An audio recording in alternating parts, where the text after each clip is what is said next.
Paz do Senhor, igreja. A paz do Senhor. Glória a Deus. Amados, por favor, abra a Bíblia de vocês. Esther.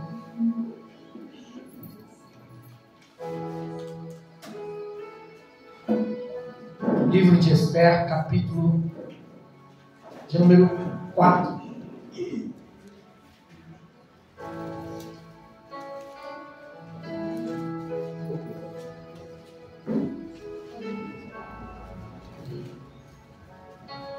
Esther, capítulo de número 4.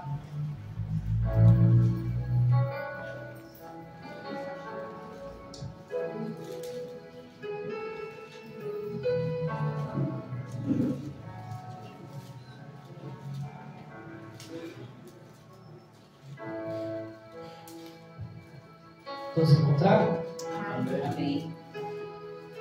Esther, capítulo de número 4, o versículo de número 16.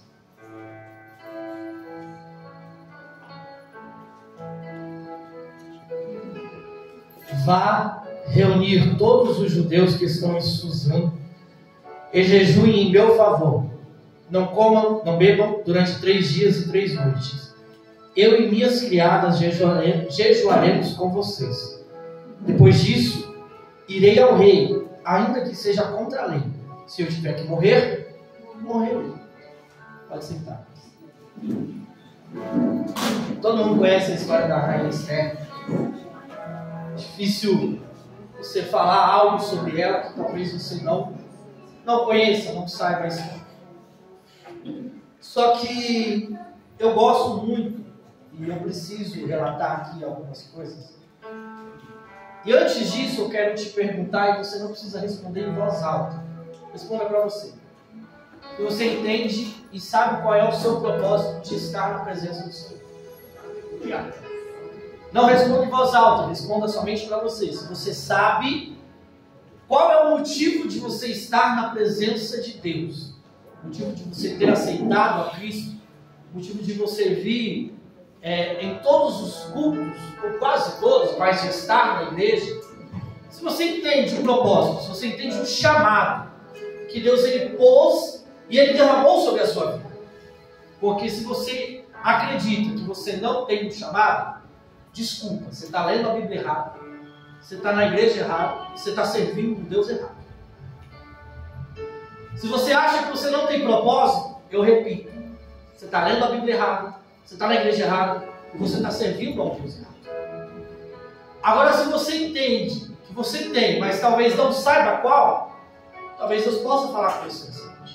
Amém. Se você entende e Joe, eu sei o que é, mas talvez me falta coragem. Talvez falta um Mardoqueu da tua vida para te dar um empurrão aí e você se despertar. Para a gente poder chegar aqui nessa história, a Bíblia ela vai dizer que havia um reino. Você entende, porque até mesmo eu, quando ministro, em algumas situações eu trago isso. Só que hoje eu vou trazer um outro paralelo. A Bíblia ela diz de um só reinado. O reinado do rei Saul. Quando Saul morre, a Bíblia diz que Davi assume o seu trono. Quando Davi morre, Salomão assume o seu trono. Quando Salomão morre, aí vem uma briga. E a terra de Israel é dividida em 2 partes, reino sul e reino norte. E um reino assume Roboão, filho de Salomão. E no reino norte, o reino de Israel, assume um menino chamado Jeroboão. Passado algum tempo, a Bíblia vai dizer que o reino do norte, que é Israel, acaba. Não existe mais. Ela é invadida pela Síria, pelo rei Salmanassé. E fim da história. Quem conseguiu se safar, foi embora, correu. Mas aos que não conseguiram, porque antes dela ser destruída, e preste atenção, que toda vez que um rei inimigo, ele quer invadir, preste atenção nisso, porque isso daqui eu vejo algo muito espiritual. Antes do inimigo ele invadir uma cidade, ele sitia a cidade. O que é sitiar? Ele cerca a cidade. É como se ele estivesse aprisionando a cidade sem colocar nela cadeias, sem colocar nela as algemas, sem colocar nela prisões. É como se ele estivesse observando de longe, mas ele não permite que nada possa acontecer. E o que eu vejo de espiritual nisso daqui, é que antes do inimigo ele agir contra a sua vida, ele está te rodeando. Antes do inimigo ele acabar, ou ele tentar fazer algo contra a minha vida, ou contra a sua vida, ele está sitiando as nossas vidas, ele está arquitetando da forma como ele pode fazer. Irmãos, a Bíblia vai dizer que não é semanas, eram anos que os inimigos ficavam em volta de Jerusalém, até que eles pudessem invadir Jerusalém. Como? Ele deixava o povo sem comida, ele deixava o povo sem bebida, ninguém entrava e ninguém saía daquele lugar, até o dia em que Jerusalém ficasse totalmente fraca e o inimigo invadisse. E eu na minha casa pensando nisso, Deus falando isso comigo, que tem gente que permite que o inimigo faça alguma coisa e você fica sem forças para lutar contra aquilo. E aí você não consegue caminhar para frente, você não consegue nem sequer olhar para trás para ver se tem alguém te esperando, alguém tentando acudir a sua vida. E aí o inimigo ele fica só sentado esperando. Cada dia mais você fazer o quê? Se enfraquecer. Enfraquece, enfraquece, enfraquece, enfraquece, até o ponto que não restam mais forças em você, e o inimigo entra na nossa casa, entra na nossa família, e ele devasta tudo que está lá dentro. Jonas, mas dá para fazer o contrário? Dá. Porque até mesmo quando eu orava aqui no início, eu lembrava do rei que apresentou cartas a Deus. Irmão, quando a gente quer, e eu observo assim, que antes de um mal acontecer, Deus ele nos avisa. Antes de algo pior, porque se você pega a história, todas as vezes Israel, ela é avisada. E eu vou falar isso daqui mais para frente. Que um dos reis, quando está levando o povo de Judá como cativo, ele fala: vocês estão sendo levados como cativo por desobediência, porque não ouviram a voz de Deus. Então Deus ele sempre avisa, Deus ele sempre dá um recado antes de algo vir a acontecer. Se Deus ele tem falado com você de algo que está para acontecer e você não tem nada ouvido, eu digo, preste muita atenção no que Deus tem falado. Porque nós chegamos num período que a gente só quer ouvir coisas boas de Deus. A gente só quer ouvir bênção, a gente só quer ouvir vitória, a gente só quer ouvir, sabe, coisa que meu coração se alegra. Mas quando Deus ele nos chama a atenção, quando Deus ele nos dá uma repreensão, quando Deus ele fala conosco de algo que ainda vai acontecer, a gente dá os ouvidos para não ouvir aquilo. E se ele fala abertamente com a igreja, assim, muito que do lado do carro. Israel ele passa por um período muito difícil, de muitos reis em pecado, mas sempre Deus levanta profetas para falar com esses reis.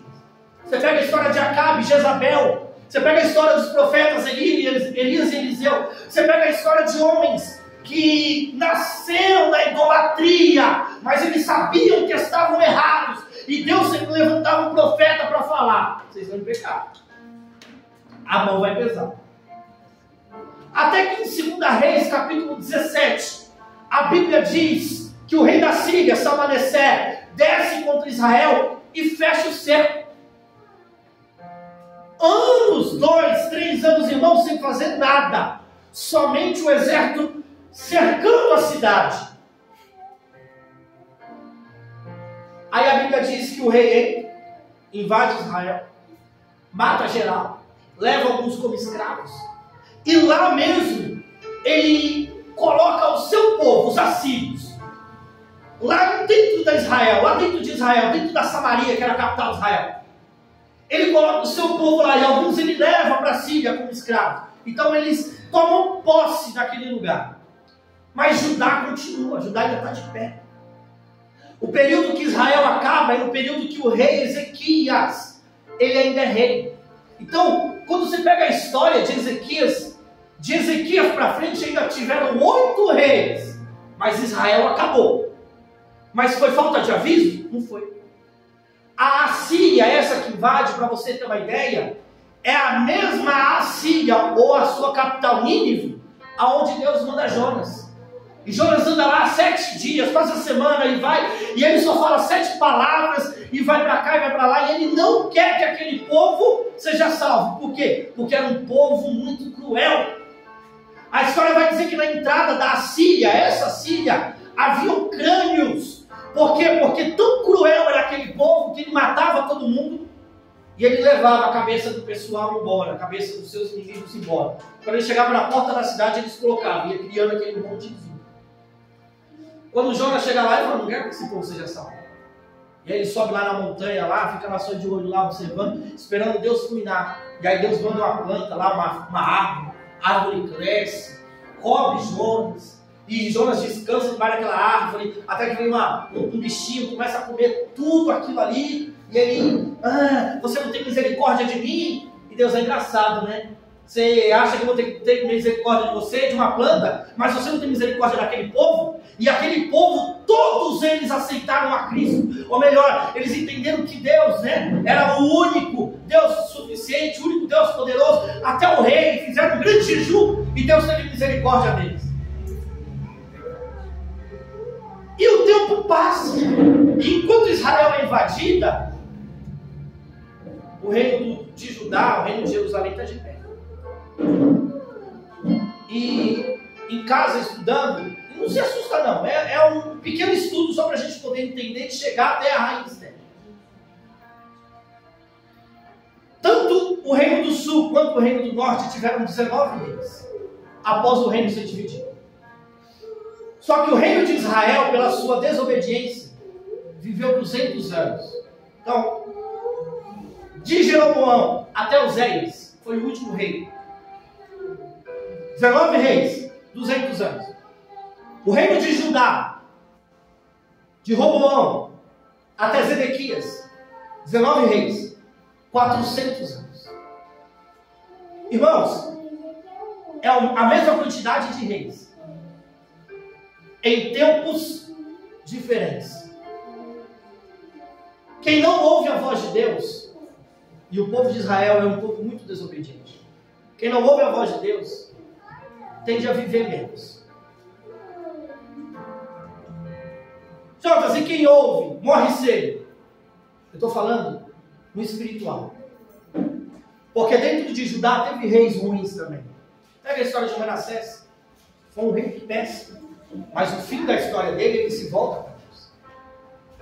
Mas de uma forma que viveram com Deus. Judá ela viveu muito mais tempo. Até que um dia que Judá também agora ela é sitiada.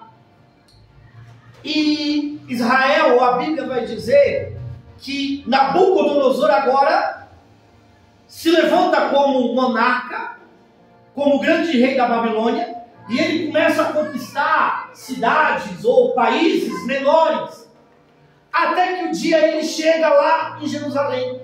Jerusalém não é uma grande potência, são só 2 cidades, porém é um reino grande, mas não é uma grande potência. Quando ele chega, e a história vai dizer em Jeremias 25, capítulo de número 25, a partir do verso de número 8, que, irmão, Deus ele sabe o que faz, e muitas das vezes a gente não entende por que Deus está apertando tanto, por que Deus sabe tá. Jeremias 25, 8, portanto assim diz o Senhor, visto que vocês não ouviram as minhas palavras, convocarei todos os povos do norte, e o meu servo Nabucodonosor, rei da Babilônia, declara o Senhor, e os trarei para atacar esta terra, e os seus habitantes, e todas as nações ao redor. Eu os destruirei completamente, e os farei de um objeto, farei um objeto de pavor e de zombaria, e de ruína permanente. Darei fim às vozes de júbilo e de alegria, às vozes do noivo e da noiva, ao som do moinho e à luz da candeia. E aí muitas das vezes a gente não entende por que Deus aperta. Deus permite. O que Deus está permitindo aqui vir contra Judá e Jerusalém? Nabucodonosor. Isso daqui é uma profecia antes de acontecer. E olha como Deus ainda trata Nabucodonosor. Meu servo. Jonatas está apertando, tá? É Deus que está permitindo apertar. Jonatas está doendo. Jonatas, eu estou no vale. Jonatas, eu estou na prova. Jonatas isso, Jonatas aquilo. Eu sei, mas é Deus que permite apertar até para ver aonde você chega. Deus, ele permitiu com que Nabucodonosor descesse até a Babilônia.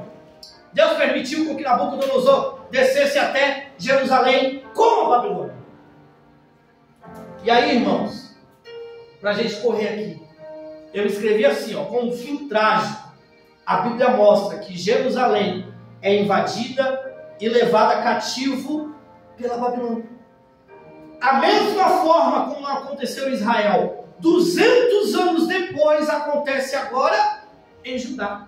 E eu não vou ler, mas eu só vou citar a referência de 2 Reis 24 e 25.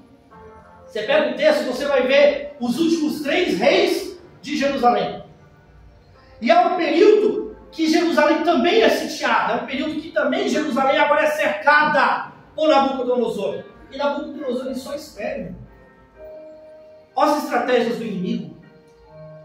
Ele só espera. Ele só espera a gente desanimar.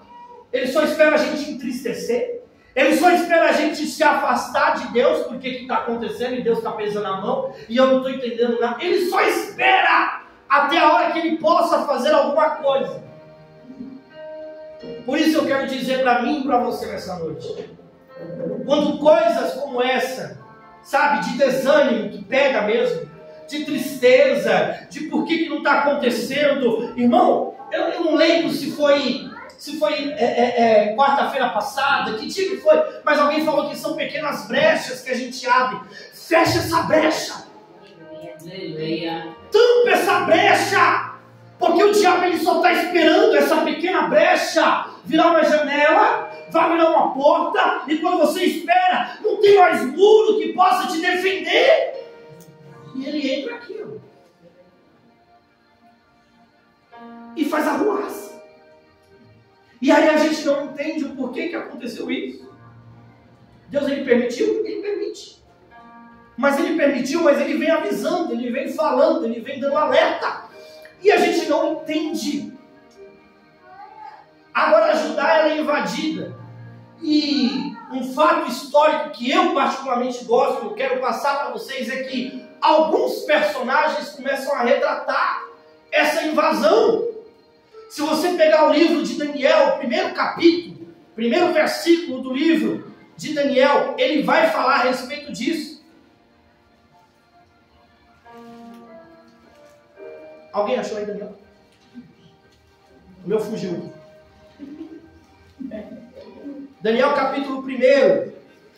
Daniel capítulo 1, ele diz, ó, no 3º ano ao reinado de Jeoaquim, rei de Judá, Nabucodonosor, rei da Babilônia, veio a Jerusalém e a sitiou. Daniel ele não está contando uma história de que ele ouviu. Daniel ele viveu. Sim. Daniel estava presente naquele ambiente. Daniel estava junto com os príncipes que subiram. Porque se você continua lendo o capítulo 1, é quando é apresentado um banquete para ele. E ele diz que ele não vai se contaminar. Daniel era um dos príncipes ali, sua família, e eles são levados cativos. Se você pega o livro de Jeremias, capítulo de número 52, ele vai falar a respeito do último rei de Israel, o rei Zedequias, que essa agora, tiveram 3 invasões, essa primeira de Daniel é a primeira.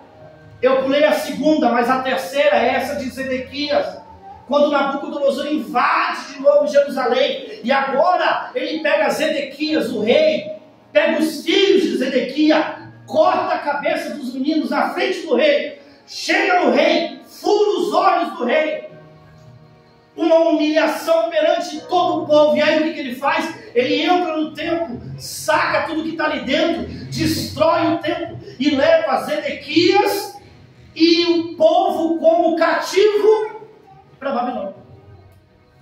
E aí essa última invasão. E aí quem fica lá? Os mais pobres, os mendigos, quem não tem dinheiro, quem não tem posse, quem não tem direito a nada. No capítulo de número 40 de Jeremias, Jeremias está sendo levado cativo também. Mas aí, o centurião de Nabucodonosor bate o olho em Jeremias e reconhece Jeremias. Oh, peraí, tira a algema dele. Começou a tirar a algema. Falou assim, ó, você profetizou isso para o meu rei. Você disse que isso iria acontecer e está acontecendo. O irmão, o inimigo está dizendo isso para Jeremias, para o profeta. O seu Deus permitiu com que isso acontecesse porque o teu povo é desobediente. Porque o teu povo não soube ouvir a voz de Deus. Jeremias 40. E aí ele diz para Jeremias, Jeremias, te dou duas chances. Ou você vai conosco agora para a Babilônia, mas você não vai ser escravo. Ou você volta lá para o que sobrou de Jerusalém. Jeremias decide voltar. Quando Jeremias volta, o povo que sobrou agora está reunido em Mispá. Quem se levanta como rei? Gedalias. Não passa muito tempo, matam Gedalias. E aí, irmão, aí virou uma bagunça. Porque agora eles estão sem rei, sem terra, sem Deus. Eles estão abandonados. E aí é quando pega o texto que Jeremias desce para o Egito. Porque muitos também desceram para o Egito. E o segundo texto que eu queria dizer, a primeira invasão é de Daniel. Daniel retrata. A terceira invasão é de Jeremias. E a segunda invasão está no livro que a gente leu, Esther, capítulo de número 2, verso 5. Nesse tempo vivia na cidade de Suzã um judeu chamado Mardoqueu, da tribo de Benjamim, filho de Jair, neto de Simei e bisneto de Quis. Ele foi levado de Jerusalém para o exílio por Nabucodonosor, rei da Babilônia, entre os que foram levados prisioneiros com Joaquim, rei de Judá. Mardoqueu tinha uma prima chamada Radassa, que havia sido criada por ele, por não ter pai e por não ter mãe. Agora a gente chega nessa segunda invasão. Quando a Bíblia retrata esse momento, o autor traz a memória de quem foi Mardoqueu. Por que a memória? Porque a Bíblia vai dizer que o povo fica cativeiro 70 anos. Passados os 70 anos, eles são libertos a voltarem para Jerusalém. E a Bíblia retrata esses momentos, quando eles voltam para Jerusalém. Salmo 126 diz: quando o Senhor trouxe os cativos de volta a Sião, foi como um sonho. A nossa boca encheu-se de riso e a língua encheu-se de canto. Até nas outras nações se dizia: o Senhor fez grandes coisas por este povo. Sim, coisas grandiosas fez o Senhor por nós, por isso que estamos alegres. Senhor, restaura-nos assim como enches o leito dos ribeiros do deserto. Aquele que semeia com lágrima, com canto de alegria colherão. Aquele que sai chorando, enquanto lança a semente, voltará com cântico de alegria, trazendo os seus feixes. Eles agora voltam para Jerusalém, cantando esses cânticos de alegria. Por quê? Porque eles passaram por um período de luta, eles passaram por um período de tribulação, mas agora Deus está dando novamente a eles o quê? Esperança. Eu sei que hoje está sendo um pouquinho difícil de você entender, talvez. Eu espero que você esteja entendendo. Mas o período de dor passa.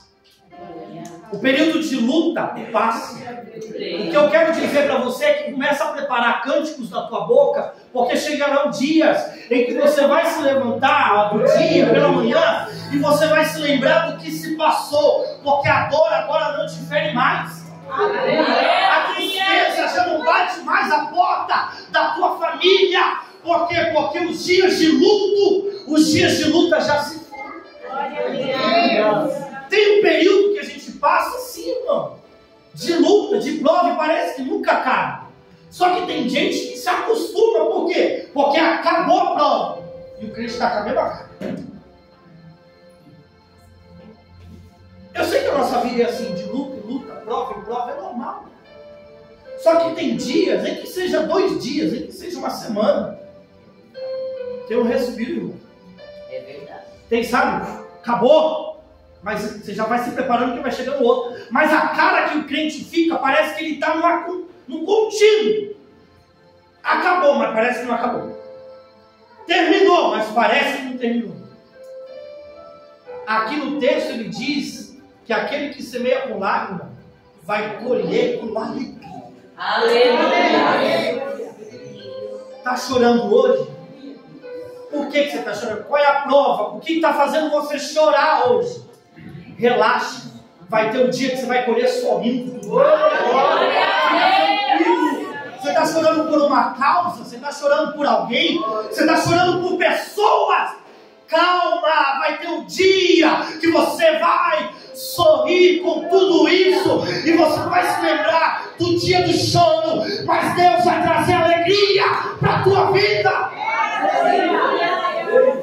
Aleluia. A Bíblia diz, ou a história vai dizer, que quando eles voltam para Jerusalém, volta uma comitiva. Na frente da comitiva, Esdras, Zorobabel, Neemias e os profetas Ageu e Zacarias. Sim, aqueles dois, Ageu e Zacarias, no final do Velho Testamento. E há algo curioso aqui, e a gente finaliza essa parte histórica aqui. Eu vou falar, vou começar a pregar? Não, brincadeira. Há algo interessante aqui. Quando eles chegam, eles veem o quê? Os muros destruídos. Quando eles vão entrando, as casas, as pessoas estão famintas. Quem ficou? Porque eles ficaram ainda, durante 70 anos ainda teve gente que ficou lá. Com fome, desnutrido. Quando eles batem o olho no templo, eles veem o templo fulminado, acabou. O templo que Salomão construiu, com ouro, com as mais belas pedras pretas, acabou. E aí eles começam a fazer o quê? Chorar. Começam a se lamentar. Aí Deus usa a vida do profeta Ageu para falar com eles. Irmãos, quando Ageu abre aquela bocona, santo, porque a vida, o crente tem que ser desse jeito, viu? Você vai abrir a boca, você tem que trazer algo santo para a vida do povo. Ageu fala assim, ele na história, no 21º dia do 7º mês, veio a palavra do Senhor pelo profeta Ageu. Pergunte o seguinte ao governador de Judá, Zorobabel, e ao sumo sacerdote Josué, e a todo o povo: quem de vocês viu este templo em primeiro esplendor? Comparado a ele, não é como nada o que vocês estão vendo agora. Por quê? Porque não tem mais tempo. Pegou fogo, foi destruído. E aí, o versículo 9 talvez seja o mais conhecido do livro todo de Ageu, que ele diz que a glória da segunda casa será maior que a da primeira. Aleluia! Tem um contexto físico e tem um contexto espiritual. Mas no físico, eles olham e falam: irmão, aquele lá foi. Agora vamos construir um segundo. Mas como? Não tem mais o ouro de Salomão, não tem mais aquela riqueza. Vai ser na simplicidade. Vai ser com madeira mais simples, vai ser com a pedra mais simples, vai ser de uma forma mais humilde. Mas a glória que estava na primeira casa vai ter que ser maior agora, nessa segunda. Não se abata. As coisas não vão mais dar certo como antes. Se recupera. Respira fundo. Se reanima. Por quê? Porque quem cantava não canta mais. Quem prega não prega mais. Para com isso, irmão. Se tu cantava antes, vai ter que cantar agora com mais unção. Se tu pregava antes, vai ter que se recompor para pregar com mais unção. Se tu orava antes, se levanta com graça, com ousadia, para orar muito mais agora. E aí, ajuda aqui, que eu estou cheio de blusa hoje aqui, misericórdia. Quero ver como tirar isso daqui depois. E aí, meu querido, Esther, ela relata o que acontece com Mardoqueu. Mardoqueu passou por todo esse período. E no livro dela, tem uma coisa que me chama muito a atenção. Quando ela retrata essa deportação de seu primo, o autor ele retrata, os 2 capítulos seguintes começam a retratar um pouco mais a vida de Mardoqueu. Fala de quem era Mardoqueu e a sua importância. Mas eu não quero adentrar nesse ponto. Só acompanha comigo que o rei Assuero faz uma festa. Sua esposa Vasti é chamada a se apresentar. E ela diz não. Então o rei é aconselhado a abandonar esta mulher, porque ela não serve para ser rainha. Ela pega as trouxinhas dela e vai embora. O rei é aconselhado novamente a dar uma grande festa e chamar as moças mais bonitas do seu reino e escolher dentre elas uma da qual seria a próxima rainha. Lembra no começo quando eu disse, se você entende o propósito que Deus tem na sua vida, ou se você entende o chamado que Deus tem na tua vida? A Bíblia diz que o rei entende, gosta da ideia, chama as mulheres e passa por um processo até que ele avista. Sabe o que é isso? Tem alguém que chama a atenção do rei. Eu creio. Não é, sabe, assim, um intermediário. Senhor, tem alguém ali. Olha, faz isso, olha, ela faz. Não. Quem avistou Esther e achou ela muito bonita, e achou ela muito agradável aos olhos, e achou ela muito sincera com as coisas, o próprio Deus. Oh, aleluia, Jesus. Irmão, será que a gente está chamando a atenção do rei dessa forma? É verdade. Será que a gente está chamando, atraindo a atenção do rei, sabe, com a nossa simplicidade, com a nossa humildade, com a nossa oração, com as coisas que eu tenho que fazer para ele? Porque é igual numa empresa, eu vou fazer para o chefe me ver. Eu vou fazer para o encarregado ver que eu estou fazendo. Da escola, eu vou fazer que a professora tem que ver que eu estou fazendo as coisas aqui, ó. E eu não consigo entender porque para Deus a gente não tem isso. Você é o melhor, João? Não sou, está cortando aqui. Fica tranquilo, tá bom? Fica tranquilo, sou melhor que ninguém não. Vocês me conhecem. Mas a gente não consegue, irmão, fazer algo do qual chame a atenção de Deus. Hoje a palavra que Deus ele colocou no meu coração é isso. Na posição que nós estamos, por que será que eu estou aqui? Será que eu estou aqui porque eu sou legal? Será que eu estou aqui porque, Deus, eu preciso de uma casa melhor? Deus, eu estou aqui porque, o Senhor é tão gente boa, eu tenho medo de ir para o inferno. Eu preciso entender o meu propósito, preciso entender porque o Deus me chamou, irmão. Imagina, ele tinha 120 províncias. Imagina, 120 estados. Ele chama todas as moças. Mas ele bate o olho em Esther. Deus, ele tem algo ainda contigo. Deus, ele ainda tem um propósito na tua vida.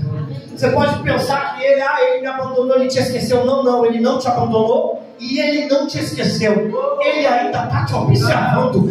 Ele ainda está te vendo. Ele quer ver o que você faz para ele. Ele quer ver o que você faz com ele quer ver o que você faz em nome dele, mas ele, como rei, ainda está observando Esther dentro da cidade.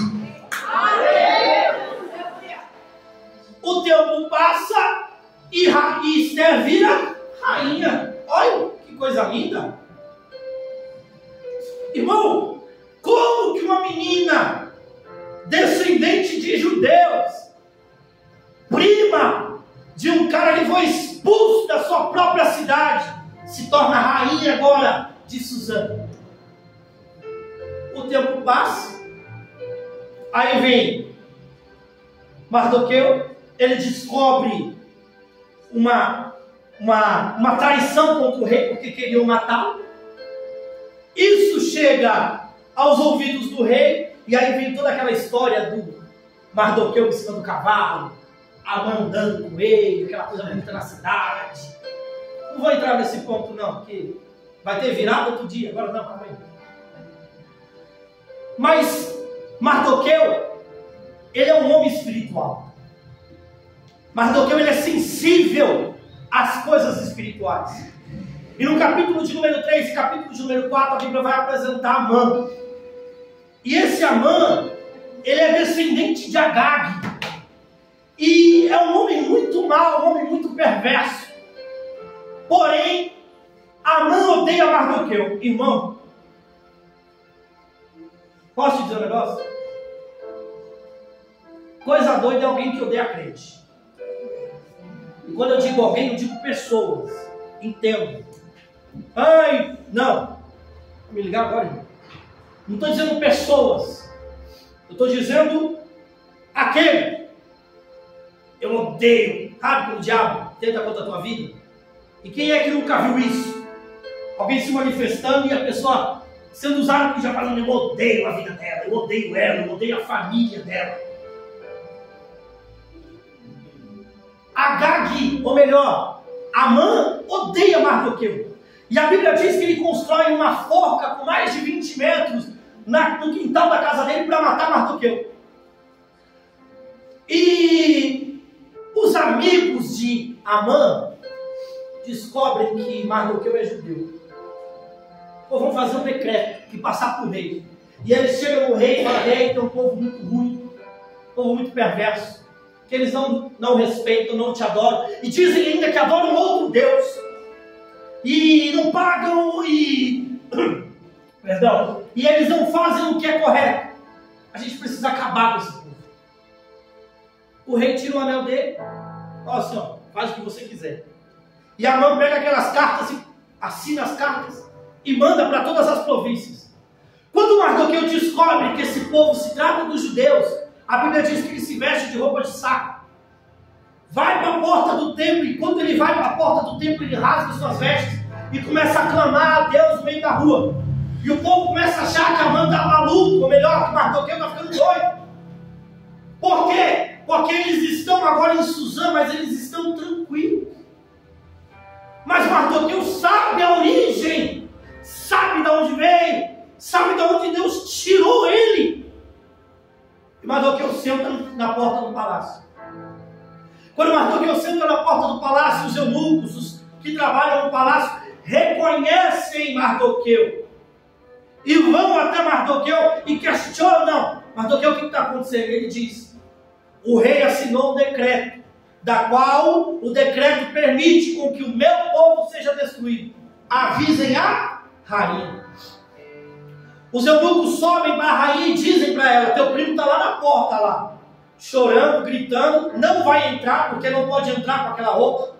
Mas ele está dizendo que um decreto foi assinado, e está dizendo no decreto que todo o teu povo, que toda a tua família vai ser destruída. E ele está dizendo para você fazer alguma coisa. E a rainha responde dizendo que eu não posso entrar na presença do rei, porque senão eu vou morrer. Já tem mais de 30 dias que ele não me procura. Se eu entrar agora eu morro. E aí a gente chega no versículo, meus queridos, que nós lemos.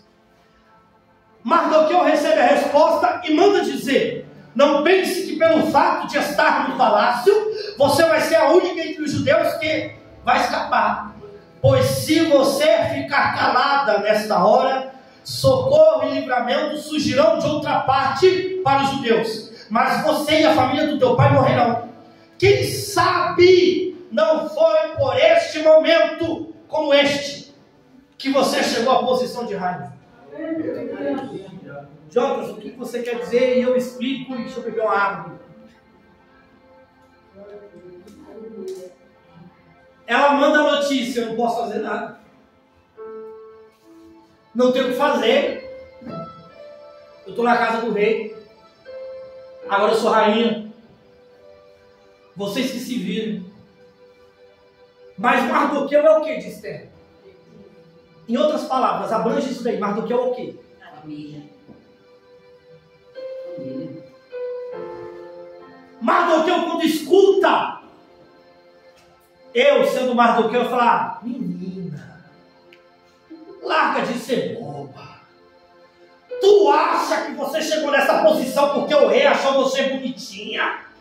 Tu acha que você está morando na casa do rei, no palácio, na presença do rei, porque ele gostou de você? Não, você está na presença do rei, porque assim Deus quis. Aleluia! Eu sou mais do que. Mas agora de uma forma espiritual, trazendo para nós aqui, sabe o que é? Você acha que você está na igreja por qual motivo? Aleluia! Você acha que você está na presença do rei com qual propósito? Se você tem um propósito e esse propósito não é pela tua família, posso te dizer, rasga tudo. Eu estou aqui porque eu quero um emprego numa multinacional. Eu estou aqui porque eu quero um celular melhor. Eu estou aqui porque eu quero uma casa grande. Eu estou aqui porque eu sei que Deus pode me dar o carro do ano. Esquece tudo isso. Você está aqui porque tem alguém dentro da tua casa que está igual a Mardoqueu para morrer. E Deus está te alertando. Vai fazer propósito pela tua família para me poder entrar com providência hoje. Mardoqueu fala: avisa ela. Avisa para ela que se não foi por causa desse dia, que se não foi por causa desse momento que ela se tornou rainha, não, que tapa na cara da rainha Esther. Sabe por quê? Porque às vezes a gente entra aqui acomodado, cruza as perninhas e estou tranquilão. Eu estou bem com Deus. Eu canto, eu oro, eu limpo a igreja, eu prego, eu tiro oferta, eu faço tudo. E Mardoqueu está lá na porta chorando. Mardoqueu está lá na porta gritando. Sabe o que ele grita? Pedindo socorro, pedindo, oh meu Deus do céu, pedindo misericórdia. Irmão, a nossa casa está pedindo misericórdia e não vai ser outro que vai socorrer, não. Quem vai ter que socorrer esta família sou eu, é você que vai ter que entrar nessa peleja. Mas ele não vai, Deus não vai me responder. Deus, ele nem vai olhar para mim. Ele tem outros planos, ele tem outras coisas. 9 horas. Mardoqueu dá o recado. O recado chega até os ouvidos da rainha. Lembra que eu falei para você? Talvez tem Mardoqueu, tem rainha Esther aqui que ela falta tomar um empurrão. Quando a notícia chega no ouvido da rainha, ela toma aquilo aqui, sabe como? Coragem. Ela enche o pulmão. É verdade. Aí ela fala: avisa para Mardoqueu, avisa para todo o povo, eu e as minhas criadas aqui vamos jejuar por 3 dias. Quem quiser entrar nessa onda, pega. 3 dias vamos jejuar e aí vamos ver o que o rei vai fazer. Irmão, é coragem para você poder fazer alguma coisa por quem está mais necessitado do que você. E a Bíblia diz: passado 3 dias, a rainha se levanta, se arruma, corre até onde o rei está, abre a porta e entra. E vai na direção de quem? Vai na direção do rei. Vai na direção do rei. Aleluia! Muitas das vezes, eu vou. Não vai de qualquer jeito, não. Quando eu colocar um propósito, eu tenho que me preparar para aquele propósito. Se prepara com esse propósito dentro da tua casa e vai na direção do teu reino. Hoje, eu espero que você tenha entendido, não é coisas materiais, não é coisas palpáveis. Não. porta de emprego, carro, uma vida financeira melhor. Não. Hoje não. O que Deus colocou no meu coração, eu quero passar para você é o quê? Faz o propósito pela tua família. Que bom que vocês entenderam. Faz o propósito pela tua casa. Mardoqueu dá uma injeção, dá uma força ali para ela. Receba fortalecimento da parte de Deus na tua vida, para que você possa cumprir todos os propósitos que vierem ao teu coração. Por quê? Porque Deus vai entrar na casa da tua vida, na tua casa, da tua história, para mudar as coisas. Faz o propósito e entra na presença do Rei.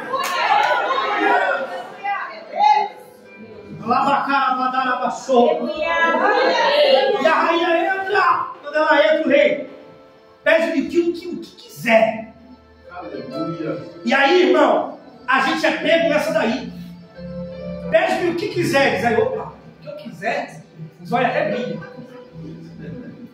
Só que eu trago para vocês 3 situações. Primeiro, a rainha Esther, pede-me o que quiseres. Ela tinha um propósito. Salomão, Deus chama ele. E ele fala assim, pede o que você quiser. E ele pede o quê? E Deus, ele acha aquilo tão grandioso da parte de Salomão, porque viu a intenção do coração dele, que ele pediu sabedoria para ele conduzir o reino. Não para ser o mais inteligente, o mais espertão, não. Para conduzir o reino da forma como Deus queria. Deus, ele ainda diz, eu vou te dar sabedoria e muito mais riquezas pelo teu pedido. E o terceiro, filha de Salomé, dançando lá, chega no rei, e o rei fala, pede o que você quiser, tem metade do meu reino eu te dou. Tinha propósitos de Deus? Não. Tinha algo que pudesse, sabe, algo que engrandecesse o nome de Deus? Não. O que ela pede? Cabeça de João Batista. Uma bandeja. Hoje Deus ele está abrindo, sabe, irmão? Vou usar essa expressão que a gente está abrindo uma janelinha. E aí vem assim, como se tivesse letras escritas assim: pede o que você quiser. Mas eu preciso. O que você falou? Mas com propósito. Pede o que você quiser, mas na minha cabeça, mas eu tenho um propósito. Eu tenho um plano, Senhor. Eu tenho um alvo que eu preciso alcançar. Coisas vão aparecer para tirar o teu foco, mas o meu propósito está dentro de casa. O meu propósito, Deus não chegou ainda. O meu propósito está lá na rua, mas Deus vai abrir e dizer: pede o que você quiser, e Deus vai realizar o desejo dele. E aí entende. E um dia ela pediu: Senhor, tu assinaste um decreto dizendo que o meu povo e a minha família ia morrer. E aí, irmão, o fim da história você conhece. O rei pega a mão, põe a mão na forca que ele criou para Mardoqueu. A mão morre e o povo livre. Livre. Que hoje vocês possam ficar com essa palavra. Deus, tenha propósitos, tenha a direção de Deus na tua vida. Tenha propósitos colocados no teu coração que sejam da vontade de Deus, não da vontade do homem, não do querer e do desejo do homem. Eu lembrei isso antes e eu esqueci, lembrei agora. Até para a Selma mesmo, não sabia nem que a Selma ia ter a oportunidade, mas eu lembrei da Keila na segunda-feira. Sabe, você não está aqui por você. Nós não estamos aqui por nós estamos aqui pela nossa família que precisa que não está. Então se você vem buscar, não vem por você. Eu não vou porque eu estou cansado. Cansaço todo mundo tem, irmão. Mas tem alguém que precisa. Tem alguém que não tem forças. E ele necessita da nossa ajuda. E talvez ele não grite igual Mardoqueu gritava, mas a alma dele está gritando, pedindo socorro. E eu finalizo igual Mardoqueu disse para Esther: não será por esse momento que você se colocou na presença de um rei. Então, use esse momento. Use esses dias que você está na presença do rei para buscar por aqueles que precisam, que não podem estar. Amém? Você na sua casa, que Deus te abençoe, que Deus te guarde. Fique com essa palavra, que você tenha uma oportunidade de visitar tanto a nossa igreja quanto uma igreja próxima à tua casa e aceitar Jesus como único e suficiente Salvador. Amém?